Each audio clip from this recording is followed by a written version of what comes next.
evening nova wing. The shudder ran through Ethelberg like a death rattle, not the elegant hum of failing regulators, but a deep structural groan. Evening wing, nova to those who have earned the familiarity, felt it in my bones as I calibrated the atmospheric filters. Above, the crystalline canopy of the city flickered, threatening to dim. It wasn't a power fluctuation, it was a sickness.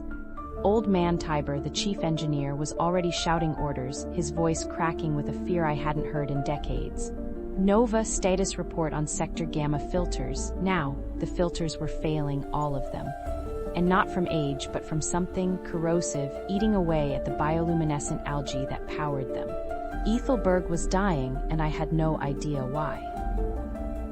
The source was traced to the verdant depths, the artificial rainforest ecosystem suspended beneath the city. Supposedly self-sustaining, a testament to the old builder's genius, except it wasn't. The depths were poisoned. Not by pollution, but by a strange, black fungus choking the roots of the colossal sky trees. Old man Tiber remembered whispers from his grandfather Thales of a great withering centuries ago, a similar blight that nearly felled the first sky cities. He dismissed them as folklore. I, however, remembered my grandmother's stories. She wasn't an engineer. She was a root weaver, one of the last to practice the old ways, the forgotten art of communicating with the living systems that sustained us. She warned me of a disharmony, a silencing of the green song, a warning I'd ignored, focusing instead on gears and circuits. Now that silence felt like a death knell. The fungal growth wasn't just choking the sky trees, it was mutating the algae in the filters, turning their life-giving light into a corrosive acid. We tried everything: sonic pulses, targeted herbicides, even flooding the depths with purified water. Nothing worked. The fungus thrived, and with each passing hour, Ethelberg's light dimmed and the air grew thick with a metallic tang. To make matters worse, the council, obsessed with maintaining the illusion of control, forbade any mention of the great withering, fearing panic. They demanded a technical solution, something I knew didn't exist. I found myself increasingly drawn to my grandmother's old journals, filled with cryptic diagrams and references to symbiotic resonances and lost harmonies. They felt archaic, yet strangely compelling. The council, desperate for a scapegoat, accused me of sabotage, citing my grandmother's heretical beliefs. They ordered my arrest. Tiber, bless his stubborn heart, helped me escape, providing me with a modified atmospheric suit and access to the forgotten tunnels beneath the city passages built by the root weavers to access the depth's heart. He whispered, "Find the source, Nova, and listen to the green song. It's the only way." Navigating those tunnels, I discovered hidden chambers adorned with bioluminescent murals, depicting the history of the sky cities and their symbiotic relationship with the living world. I also found a disturbing pattern. The fungus wasn't spreading randomly. It was following ley lines, ancient energy pathways that the old builders had deliberately cultivated.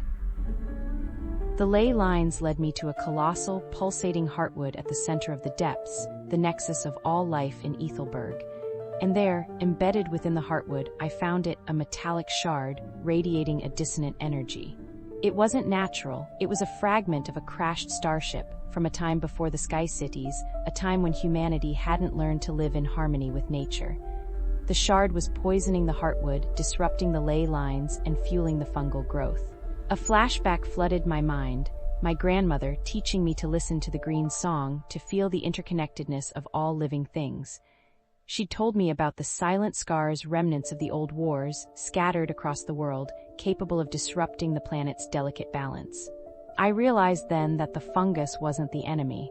It was a symptom, a desperate attempt by the ecosystem to heal itself. The Council's security forces cornered me, led by Commander Thorne, a man who believed only in order and control.